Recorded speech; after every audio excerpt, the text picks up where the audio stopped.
I wouldn't trade any of those relationships, even the ones that ended badly. I wouldn't trade them. So you work behind the scenes for high profile CEOs without like naming names. What's something people wouldn't believe if they knew how these businesses or business owners kind of actually run? Like something like surprising. I would say that for one of my high profile CEOs, it was actually how little they believed in themselves. Like outwardly, you would never know that, but they struggled with that. Hi, welcome to Freelancing Unfiltered. This is the podcast where we set the polished answers aside and we get real about what it actually takes to build a business that works for you. I'm your host, Adawogu, a freelance operations manager and system strategist. And each week, I'll be sitting down with freelancers, entrepreneurs, and founders who are boldly building their own paths.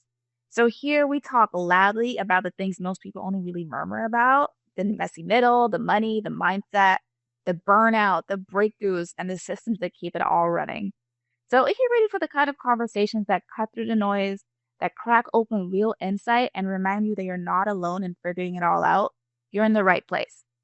And today I'm joined by Samantha Valentino Smith, founder of Service for Your Business, an operations wizard and online business manager who helps CEOs turn that chaos into something really clear for their business. Samantha's background is one of my favorites, actually. She does it all. She's a homeschooling mom, a military wife, a scientist, and a book nerd. She's at the same time the right-hand partner to founders and teams across marketing, education, and nonprofit management. She helps them plan, systemize, and scale with processes that actually make sense for real human beings. So, what I love about Samantha is how she brings the equal parts of heart and logic to every project that she touches. She's got that scientist eye for detail. She has that leader's calm presence. Whenever I talk to her, I always feel so calm and just like kind of led in her presence. And the kind of loyalty and integrity that makes her really, truly irreplaceable as somebody who is a right hand partner for a lot of entrepreneurs.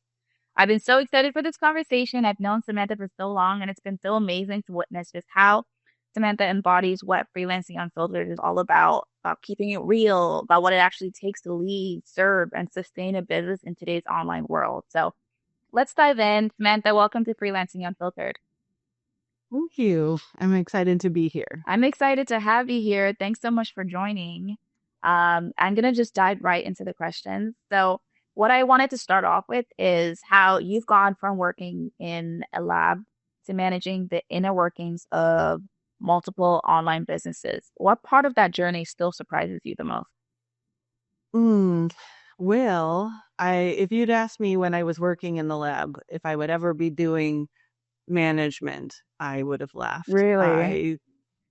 I did not find that I'm kind of I like being a hands-on person, and I thought that management was not hands-on.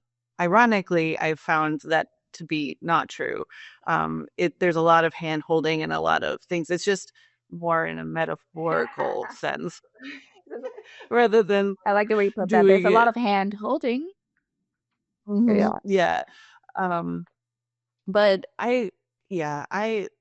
finding this online space and the world of freelance was actually it was surprising in and of itself. I didn't know that it existed for a long Yeah. time. And when I started talking with my good friend Jennifer DeWitt, who is a copywriter, and she was telling me about what she did, I was like, wait, how do I get into that? Because my kids are growing up and I need something for me. Yeah. And plus, having a little bit of extra spending money is always nice. So Yeah. that was how I found the world. It was kind of a offhanded conversation, and um, it's been a very much a personal growth journey for myself. I know you've talked to me previously about how you kind of look at your business as that's something a lot different from a lot of other entrepreneurs, something you more want to sustain rather than looking at it from a perspective of like, I wanted to become this huge kind of business. Yeah, Obviously, yeah. because you have so much other roles to fulfill in your life. So how has that been? Like, what can you kind of talk to me about regarding that whole situation and how different you Yeah. are from other businesses? Yeah, so I never felt drawn in by that grow your business aspect. I want to work for the clients I have in the best capacity that I can. And um there was a point where I thought, well, maybe I need to make more money so that we can go on more vations or whatnot, for my family. And I actually found the pressure of that to be uh, making it so I didn't even enjoy my job. Like, I would rather put Wow. my heart into a couple of small clients who I know and I know their businesses and I can help than than to have 6 or 7 clients that I'm always, because I can't turn it off. I think about them when I go to sleep at night or in the morning, and and then that interferes with the rest of my life. So I haven't yet figured out that boundary inside my head. Like, I can do it. I can put on the lines for my business and say, no, I can't talk after this time of day or before this time of day. But in my head, I haven't quite figured out how to turn that off. So for me, having a few clients that I can really dedicate myself to makes more Makes sense. more sense to you. I love that. I know you said before that remembering there's a person on the other side of the screen changes everything. Can you share a moment that made that really click for you? Mm. When I had a client who was going through some very personal things, um, I and as a result, her business was really struggling because she had to put time and effort into these other things. And so for me, it became, okay, I'm not just her systems person. Right now, I need to be a friend. Mm. I need to be a support. I need to help her to understand that in the end, her business is supporting her life, not the other way around.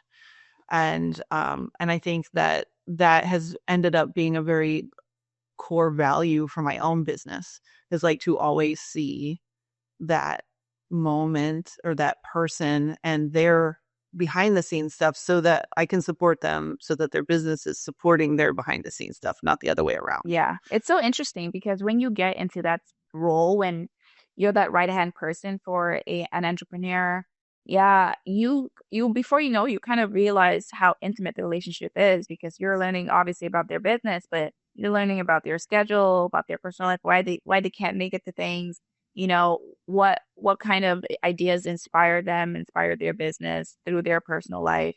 So you realize very quickly, and especially if you're also dealing with team members, you realize very quickly how much of a human-centered job it is, as much as it is talking about the systems and how to scale things and implementing things. Absolutely. And it's so much of that real balance. I think you can be a good operations manager, being in that space.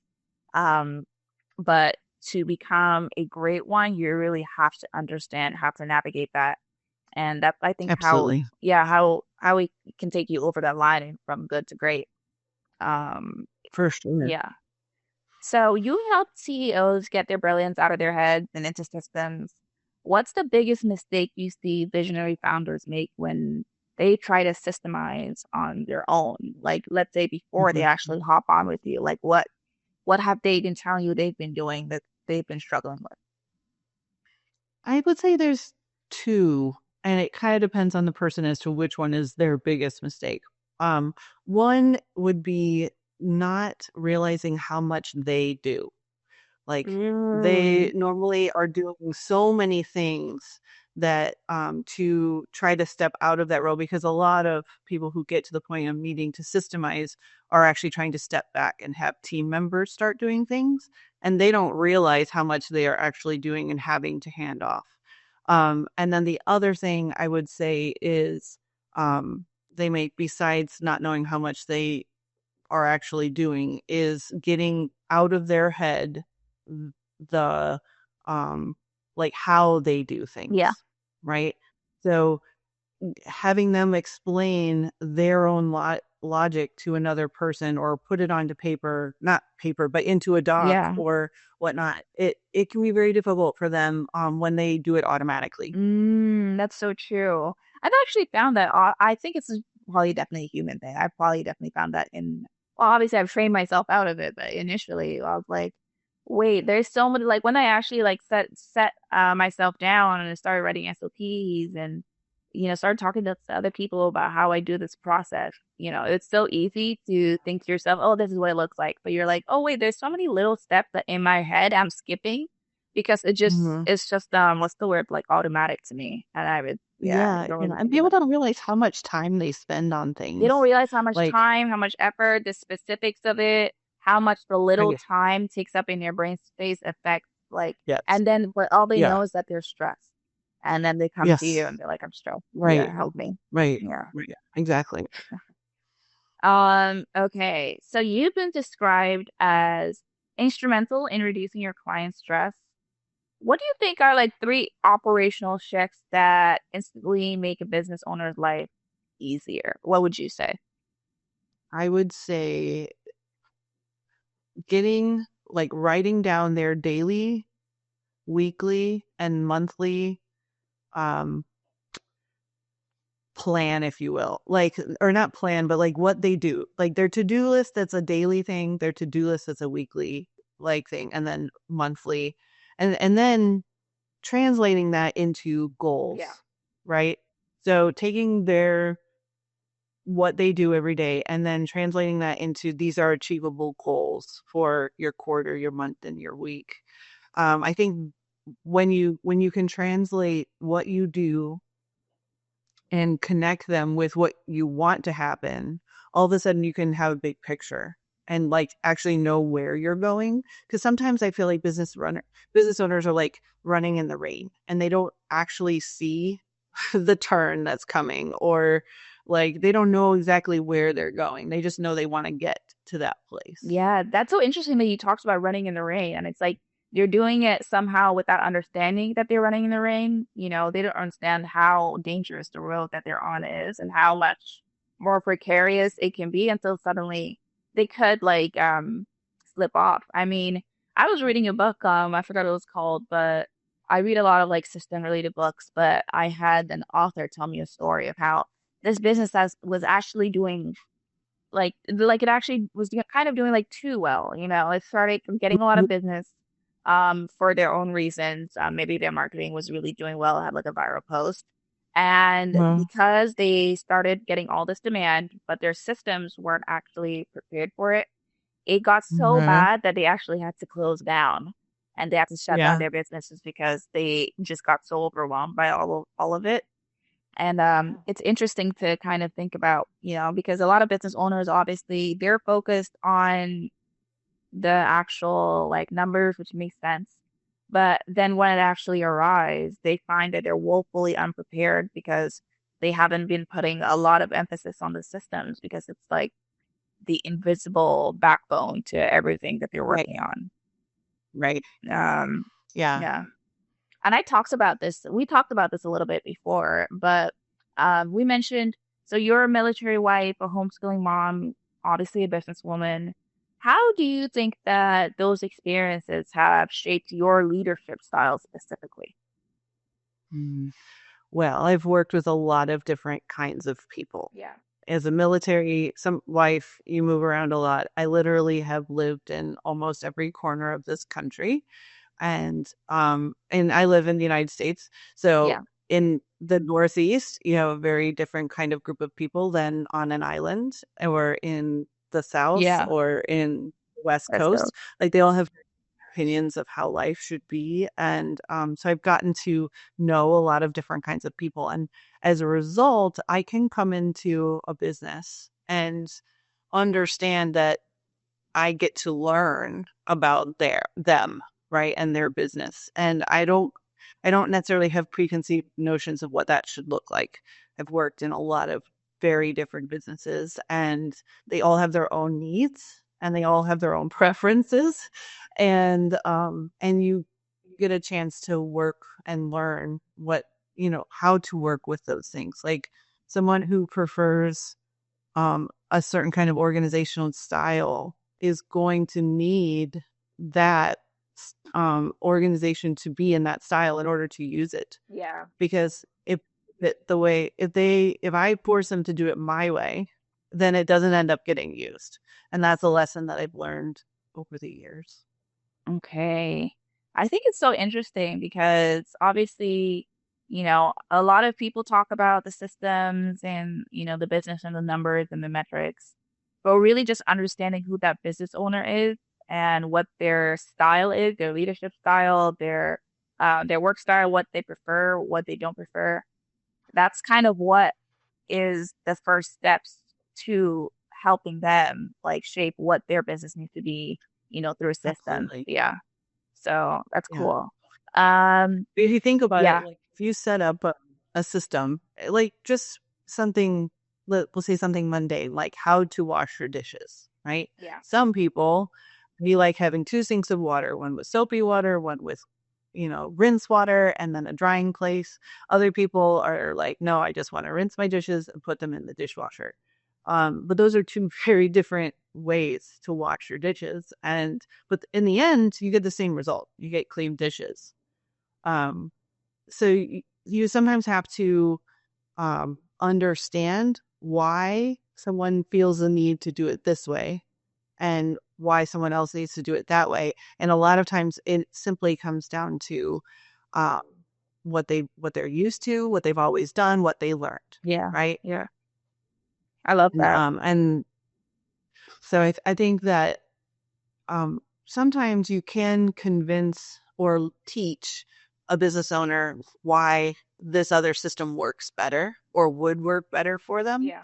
But you really need to be cognizant that if you're going to do that, there may be pushback because they don't want to learn a new thing. They want to do it the way they've always done it. Yeah, that's so true. Wait, how do you deal with a situation where there is pushback and it's something that they do need to change? Because I find that usually I do try to work with them if they have a certain style. But if it's a situation where like, wait, this is actually like a non-negotiable, what usually do you do regarding that? So I've done a couple of things. One, I tried to show them how much time they can save by doing it this other way, right? So if we go back to the dishwashing analogy, right? Like it takes a certain period of time to hand wash dishes. And maybe you could argue that the dishes get cleaner because you can see them in every step of the way. However, dishwashers over time have gotten a lot better technology wise, and they actually clean dishes better and sanitize them better than you can wash them now. And so teaching someone that, like, and taking the control out and like letting them see, hey, if this end result, you get faster and better results if you do it this way, even though you've always done it that other way where you had control on every step and like showing them that over time. Like, give me a month and let me show you, Yeah, right? yeah, that, And often they can see the results and see that how much time they're saving. They're gonna go back. They're gonna go to that new method, yeah, right? yeah. Oh, interesting. Yeah, it's basically about teaching the old dog new tricks. Yeah. Yeah. Uh, Yeah. okay. So in the online business world, people often glamorize freedom, but they don't really talk about the discipline. I don't think they talk about the discipline it takes to sustain it. So how do you define freedom now versus when you started your journey? Mhm. That's interesting. I definitely think that freedom has a connotation that we don't associate with discipline, right? Um, So freedom and discipline don't generally end up in the same sentence. However, if you are not disciplined, you will find that the freedom of time and the freedom of access will end up taking over and you won't actually be free. You'll be chained to a deadline or you'll be chained to too many requests yeah. because you've taken on too much. And if you don't take time for yourself to plan, if you don't take time for yourself to even just decompress, then all those ropes you've tied to yourself are going in like 5,000 directions. And then you are literally chained to your own business. Mm. So it's about like building the systems that free you up and then allowing yourself to really kind of relax. Yeah. Yes. Yeah. That's so interesting. I feel like we are, especially as people who, and throughout my podcast, I'll be talking to other people who are in other areas of freelance and social media and graphic design, all of that. But I feel like both of us who are working in the system space, we're in a really interesting space because we can really be able to we have the skills and tools, so we can really be able to employ those skills and tools for our own business as well as other clients and really understand and appreciate the discipline, hard work that it takes to build systems for in both areas to be able to really feel that freedom, what version of it looks like for us in our own lifestyles. Yes. Um, okay. And then what's one industry trend you're quietly kind of these questions I was saying these questions are gonna get a little bit more unhinged as we go through the podcast, so prepare for that. But what's one industry trend that you're kind of like quietly side-eyeing right now? When you say side-eyeing, are you meaning like looking at interestedly, or do you mean like Y- I don't really You know, want that trend to take off? that side eye people give you, like what is going on over there? Like doubt, like you're kind of doubtful of like what's going on. Maybe you feel like it's a bit hype. Yeah, there's some kind of doubt thrown there. Um, I mean, hmm. I mean, there's a lot of talk about AI right now, right? Oh, And the use of AI in businesses. I don't know that I'm side-eyeing it completely because I do think there's value. I do also think that relying too much on it is going to be harmful to relationships. I think mm, that people are going to miss out on the relationships of with their clients, with their customers, because um AI can seem like it's human in a lot of ways, and it's not though. And so I'm a little bit skeptical of the loss of relationship that people are going to end up having because instead of hiring that VA to do something and having the opportunity for think a friendship of sorts. They're gonna just rely on a chat GPT agent or something like that to do the work. And yeah, it'll save them some money, but I know that I have been dramatically impacted by each and every one of the people I've worked with and for, and I would not trade that. I wouldn't trade any of those relationships, even the ones that ended badly. I wouldn't trade them yeah, because I'm a better person for having had those relationships. And so that is if I have a side eye with AI, that's what it is. yeah. It's like, I what do we solve? yeah, I totally agree. I think that like obviously AI has changed a lot for me in my business. It's really helped me with like brainstorming and drafting and all that. And I do think that its like impact cannot be like understated, but it's not being understated, so we don't have to worry about that. It's definitely being overstated in a lot of ways. It's like I feel like people think that like if you, like everything's gonna become AI, like a piece of fruit is gonna become AI and it's gonna be like better somehow, Yeah. So I think it's been definitely taken to the highest of places. I could talk Mhm. more about it in terms of like even the way that a lot of companies are moving right now because they do want to fulfill like investor expectations, but Mhm. it's a huge thing if if it's all true, if it all can come true in time. But a lot of people, I think, are kind of casting aside, or I don't know why, for the life of me, or like just pushing to the side the human aspect, the humanity of it all, throughout their business relationships, through client relationships, all of that, and I'm not sure why. um, I feel like I've found the most success when I always never lose sight of the humanity of it all and just the human in the center throughout what I do, no matter what I use AI for. Mhm. Um, so I think we do definitely need to get back to putting it at the center. Maybe it's just like learning lessons. I feel like before we had Yeah. no choice. It's so intrinsic to us, and it's still there, obviously. But Yeah.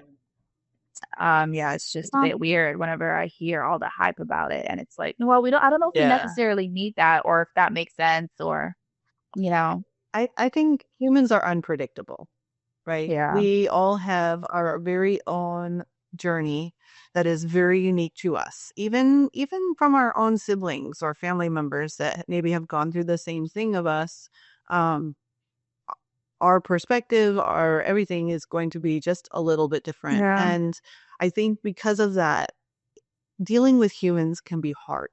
And unfortunately or fortunately, whichever way you want to put it, humans like predictability and easy, right? mm, So dealing with other humans and the hardness of that and like not fully maybe understanding another person's journey can make it so that we'd rather just avoid that if we can. yeah. And I think that's the allure of eliminating the human side of things sometimes because a machine's going to be predictable. It'll produce that same thing the exact same way every single time you give it to it because that's what it's designed to do.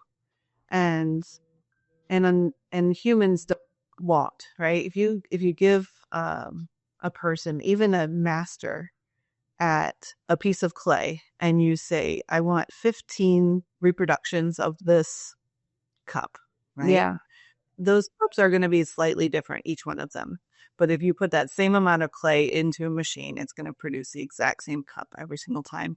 And I think the allure of that is what draws people to AI is like, That's a I good can get point. a consistent product and there is value in that. And that's why it's blowing up, Yeah. right?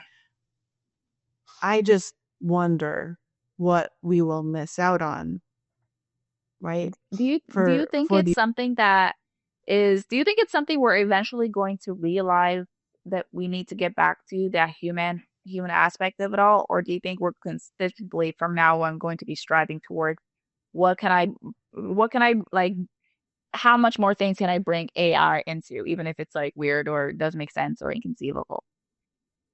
I think we'll find a balance. I think it won't always be like gung ho in one direction. I think if you think about the advent of cell phones, I don't know if you remember a time when people didn't have cell phones all everywhere, I but didn't when have a they cell phone until like I was like maybe 12, 14. yeah, so you remember a time when not everybody had a cell phone all the time and when that first came about, there was etiquette concerns, right? People who would just talk on the phone in front of other people or answer a call no matter where they were. And those things have changed over time, right? We've adopted etiquette. Now I mean, yeah, there's some people who will still answer their phone in a movie, but most people don't, right? Most Mm, people put their phone on the silent automatically yeah. at a concert or whatnot. But that wasn't always the case, right? It used to be that was a pretty common occurrence that somebody's phone would go off in the middle of a funeral. Right. Um, and so I think we will find a balance as with anything, but I do also think it's going to change the world similar to having cell phones and constant contact has changed the world. I don't think it will ever go backward. I don't think we'll ever become um not not using AI. Like, like I think it will always be there. It's just going to be something that we learn new rules and adjust to. Yeah. I've been going I subscribe to all these newsletters and I think I told you this before. It's like now I can see it's kind of super obvious the businesses that have started using like AI and copy or like not using it well.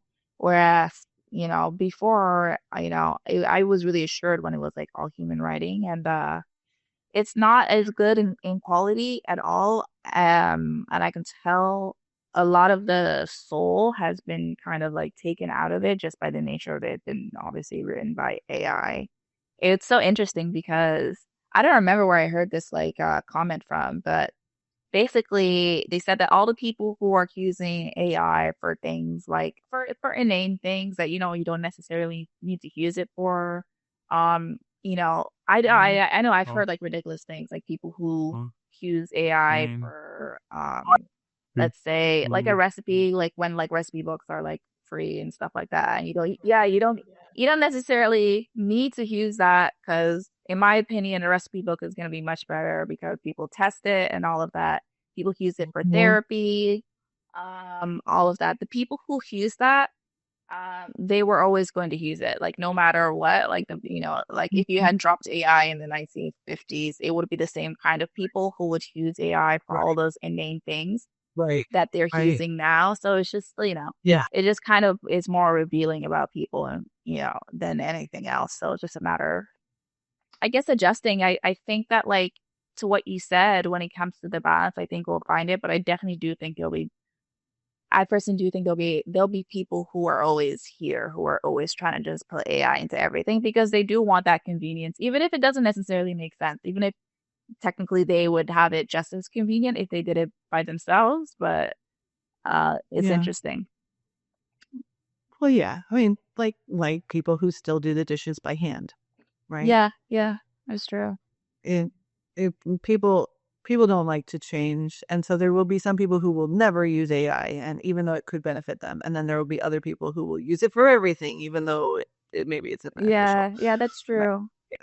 It is such it's interesting to see it come up and just seeing how the older generations must have felt with, really life-changing Mhm. Right. inventions. It's a lot. Yeah, It's a absolutely. lot. Yeah. Okay. So, how do you personally measure impact? Is it results? Is it a relationship?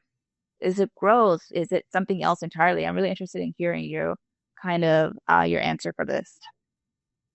So for my clients, we measure impact with results, Yeah, right? We measure the metrics, and we try to find, like based on what their goals are, we try to measure those metrics and find patterns and see what's working, see what's not, and change it. That's the science to me, right? Like always monitoring for best expectations. But for me, for me, I would say the way I measure impact for myself as a business owner has definitely been relationships, right? Like I can go back and actually was considering writing letters to previous clients just to let them know what their impact on my life has been, really. because uh, because I think it's important to tell people that they've had an impact on you, and to thank them for that, because I would not have learned most of what I had without my previous clients. I wouldn't be where I am today without them. Yeah. Oh my gosh. That's good. I know, like, when it comes to something like, really just like writing letters or sending small gifts, it's really all about like cultivating that relationship more than anything. I think if certain people, maybe they'll put it to the side, but if you are able to focus in on that and really like make it a priority, there's so much like result and like underestimated like result and impact that can come from that. And that's something that's Mm-hmm. like been studied across the board, even when it comes to something like corporate. I know that we work in freelance, but even when it comes to something like corporate, the people who are getting promoted, who are getting into positions, higher positions, it's not necessarily the people who are working the hardest. It's the people who can cultivate those relationships amongst others and who honestly just want it at the end of the day. So there's a lot of like impact when it comes to relationships. And that's true for clients as well. Just because you enter the freelance space doesn't make it so that those tactics are not applying. They still apply in this space, and your relationship with your clients are so important, as well as obviously doing the work. I think that's Yeah. a great way that you can be able to implement that like relationship, that real relationship amongst that human, and really acknowledge them and acknowledge their personal life, what they have going on, if they have any family or anything like that, or Yep. if you know any hobbies that they like, really just being able to acknowledge that. You send them a letter, send them a gift, or really just like tell them like, I Yeah. appreciate you. Well, and as a freelancer, I would argue that it's almost more important because at least half of my clients have come from other Yeah. clients, right? Right? Like, and I have used previous clients' products with new clients, Mm, right? Because I know that their business because like one of my clients was a launch specialist. yeah.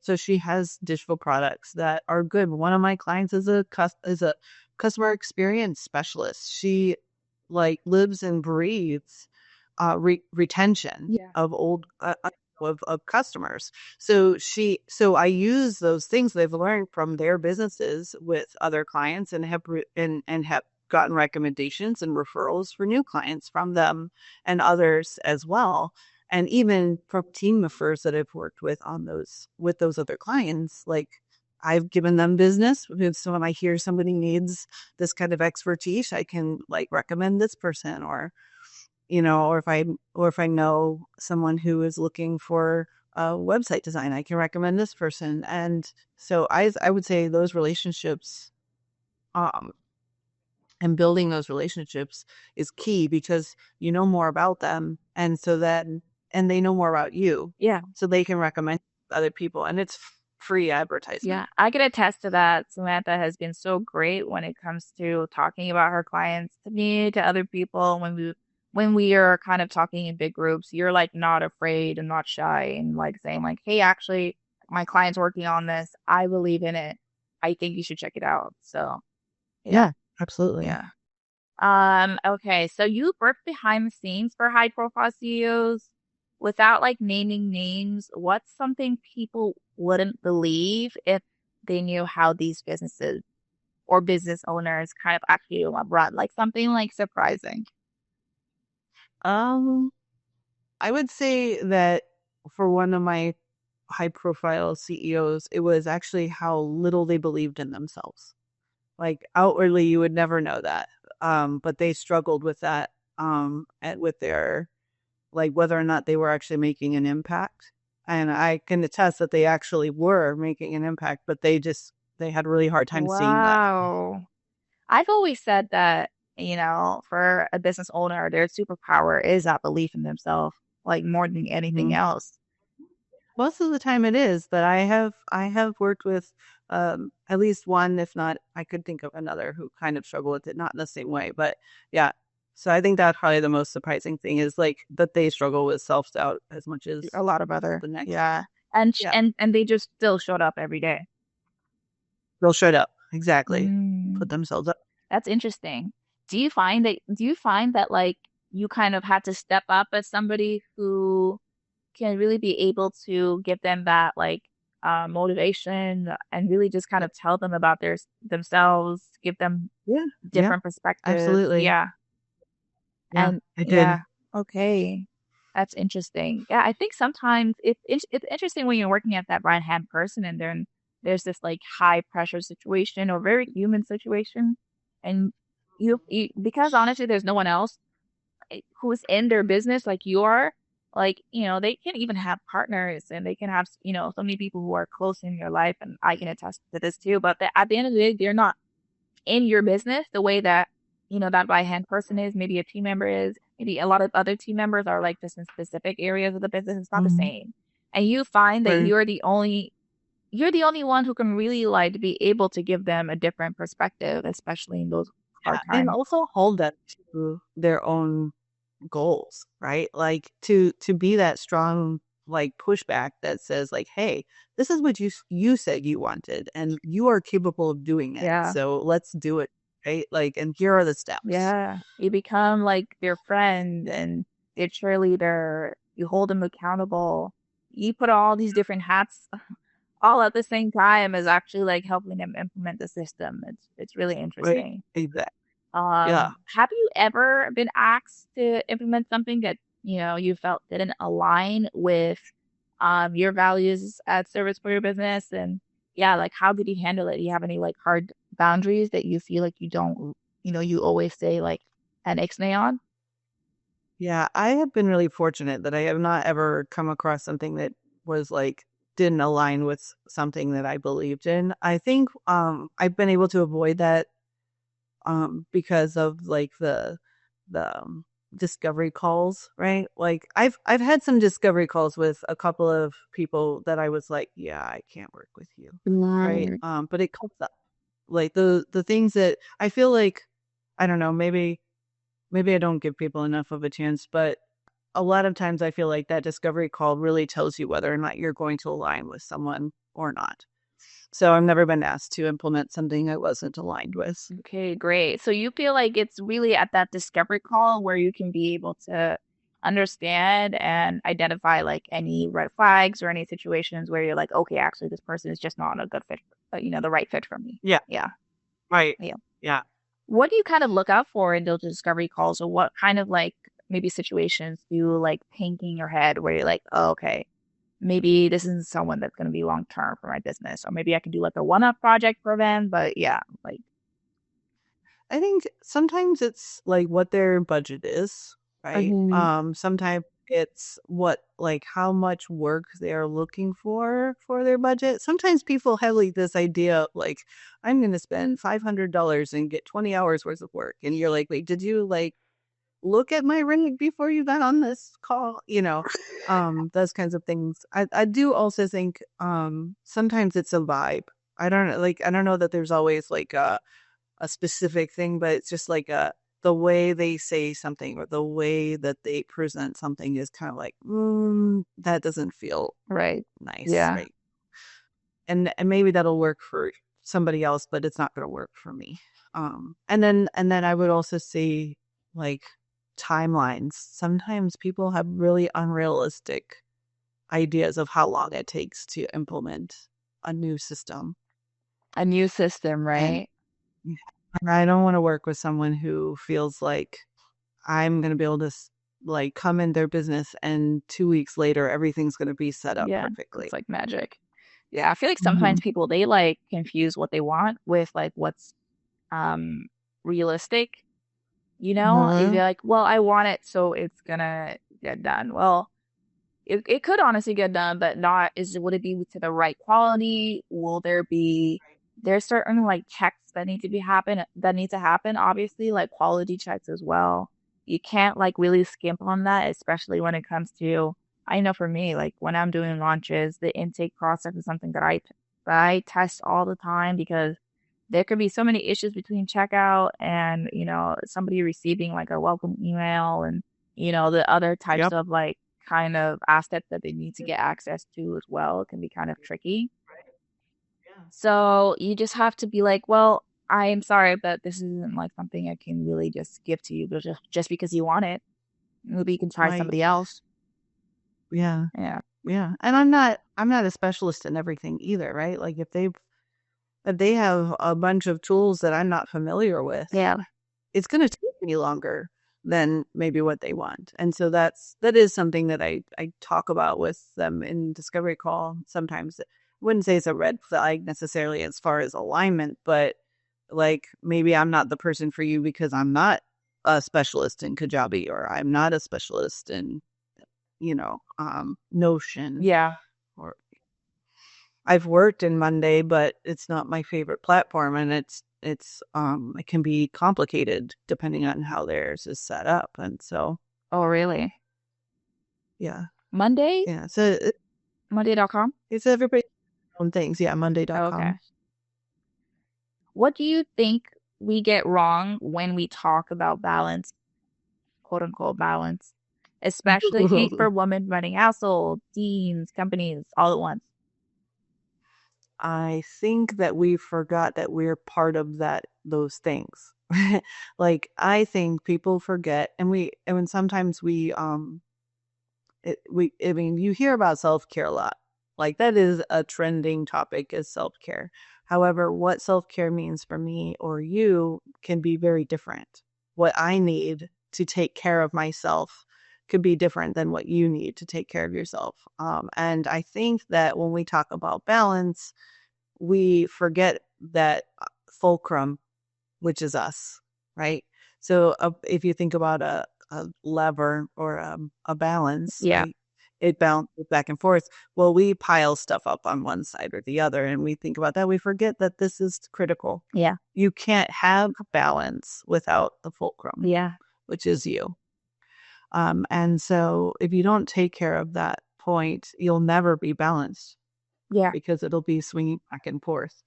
And you really have to dig deep in your own self to know what is it you want in order to know how to balance. Because anytime you say yes to something, you're saying no to something else. Yeah. Yeah. And so do you wanna be saying no to kids? Do you want to be saying no to your business or your team? Or and if you it but realize that when you take on something, you are saying no to something else, whether or not you realize it, Yeah. right? Yeah. You really have to know what it is you want. I think it's really interesting because me, you, Samantha, obviously we work in systems, so I feel like we're able to apply the skills and the experience that we've like learned over the years for productivity, for our business, for like balancing, for for time management, all of that, pretty relatively intuitively.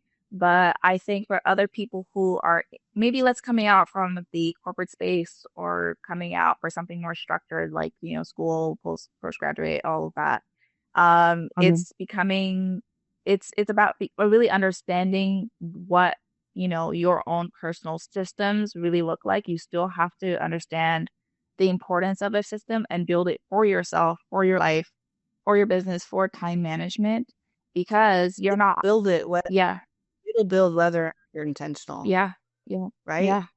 You will create Oh, systems. wow, that's Maybe they're good. not the most efficient ones, but you will create systems no matter what.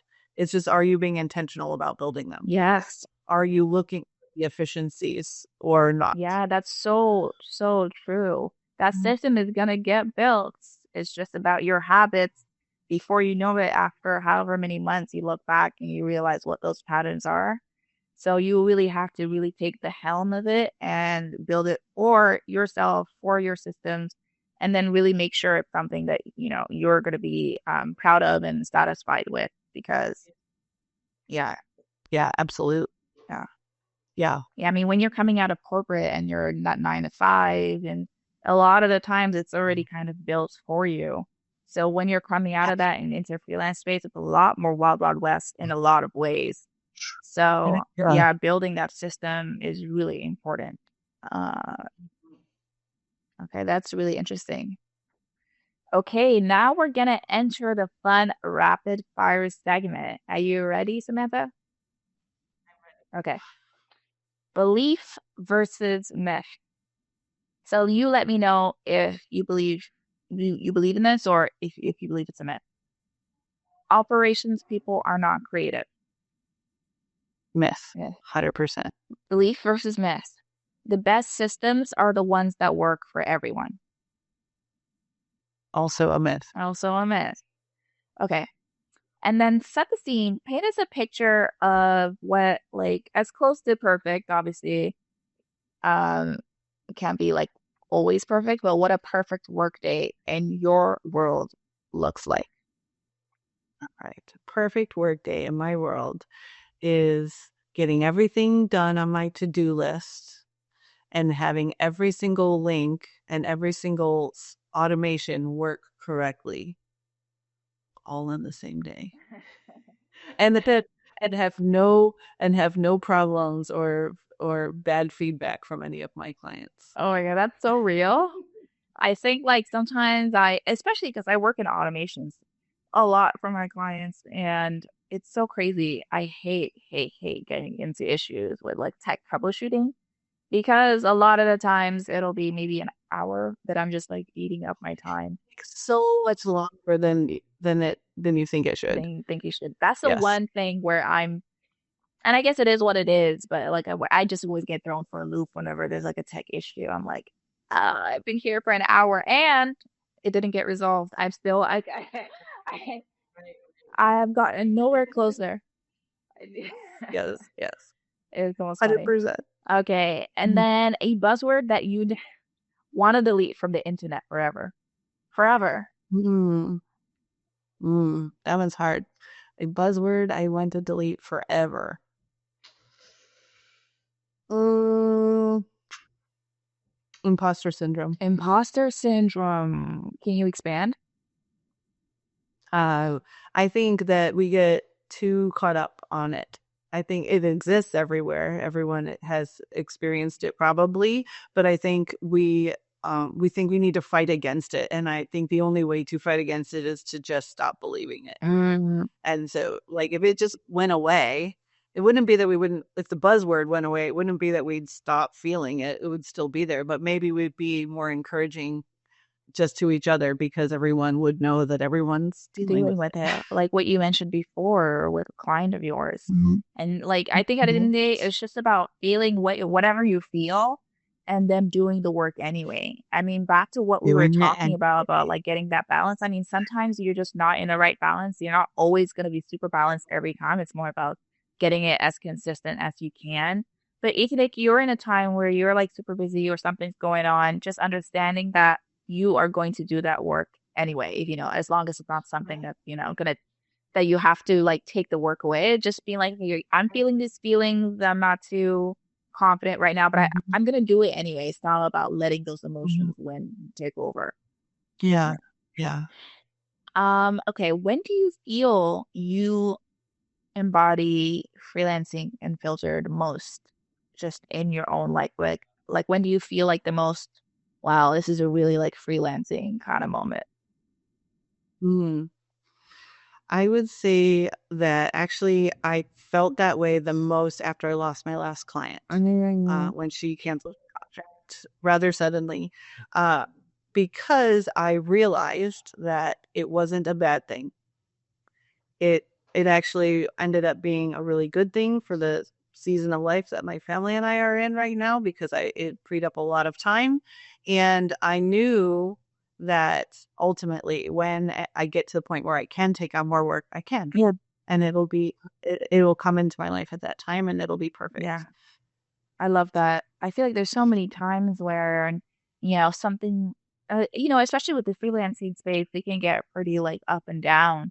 I think really just understanding what the perspective is, what the reason is, and then going ahead anyway can really help you so much and really just staying in that space and doing what you need to do and not feeling like so off kilter by any kind of unexpected situations that happen. Yep, Yeah.